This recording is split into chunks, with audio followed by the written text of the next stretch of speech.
പാറമോള് സ്കൂളിൽ നിന്ന് വന്നതേ ഉള്ളൂ കേട്ടോ. അപ്പോഴേക്കും ഞാൻ അവൾക്ക് വേണ്ടിയിട്ട് അടുത്ത ഗിഫ്റ്റ് തയ്യാറാക്കി വെച്ചിട്ടുണ്ടായിരുന്നു. 4 ദിവസം മുമ്പ് ഫ്ലിപ്കാർട്ടിൽ നിന്ന് ഓർഡർ ചെയ്തതാണ്, ഇപ്പോഴാണ് കയ്യിൽ കിട്ടുന്നത്. ഗിഫ്റ്റ് മറ്റൊന്നുമല്ല, ഒരു മിനി പ്രിന്ററാണ്. സംഭവം അവൾ പ്രതീക്ഷിച്ചിരുന്നതാണെങ്കിൽ പോലും ഈ ഗിഫ്റ്റ് കയ്യിൽ കിട്ടിക്കഴിഞ്ഞപ്പോൾ ഭയങ്കര സന്തോഷമായി അവൾക്ക്. എല്ലാ ദിവസവും ഫോൺ എടുത്ത് ചെക്ക് ചെയ്യും, ഗിഫ്റ്റ് എത്താറായോ എന്ന്. അവസാനം അവളുടെ ക്ഷമ കിട്ടും. ഈ ഒരു ഗിഫ്റ്റ് അവൾ പെട്ടെന്ന് ഒരു ദിവസം പറഞ്ഞപ്പോൾ ഞാൻ വാങ്ങിക്കൊടുത്തതല്ല, കുറേ നാളുകളായിട്ട് എന്നോട് പറയുന്നതാണ് ഇങ്ങനെ ഒരു സംഭവം, ഒരു മിനി പ്രിന്റർ അവൾക്ക് വേണമെന്ന്.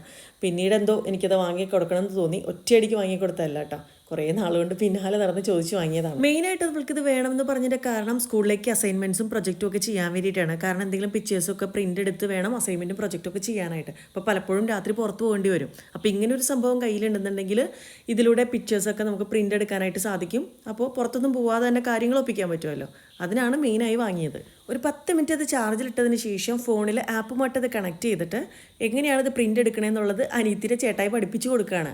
സംഭവം ഇത് ബ്ലാക്ക് ആൻഡ് വൈറ്റ് പ്രിൻ്ററാണ്. എന്നാലും അവളുടെ തന്നെ വീഡിയോ മീൻസ് ഫോട്ടോ എടുത്ത് പ്രിൻ്റ് ചെയ്ത് കൊടുത്തപ്പോൾ അവൾക്ക് ഭയങ്കര സന്തോഷമായി. ഇതിപ്പോൾ അവളുടെ ക്രാഫ്റ്റ് വർക്കിനും യൂസ് ആവും കേട്ടോ. കാരണം കവായി സ്റ്റിക്കേഴ്സ് ഒക്കെ പ്രിൻ്റ് എടുക്കാനൊക്കെ ആയിട്ടാണെങ്കിലും അവൾക്ക് ഇത് കൂടുതലായിട്ട് പ്രയോജനപ്പെടും. നമ്മുടെ മക്കൾ ഇതുപോലെ കുഞ്ഞ് ആഗ്രഹമൊക്കെ പറയുമ്പോൾ അത് സാധിച്ചു കൊടുക്കുമ്പോൾ അവരുടെ മുഖത്തുണ്ടാകുന്നൊരു സന്തോഷം ഉണ്ടല്ലോ, അത് തന്നെ മതിയല്ലോ നമുക്ക് സന്തോഷമാവാനായിട്ട് എന്ന് പറഞ്ഞ് മക്കൾ എന്ത് പറഞ്ഞാലും അപ്പം തന്നെ സാധിച്ചു കൊടുക്കുന്ന ഒരു അച്ഛനോ അമ്മയോ അല്ല ഞങ്ങൾ. പണത്തിൻ്റെ മൂല്യം മക്കൾ മനസ്സിലാക്കണമല്ലോ എന്ന് പറഞ്ഞ് അവരുടെ ആഗ്രഹങ്ങളെ തള്ളിക്കളയാനും സാധിക്കില്ല. അവരുടെ സന്തോഷം അതിനും ഒരുപാട് വാല്യൂ ഉണ്ട്.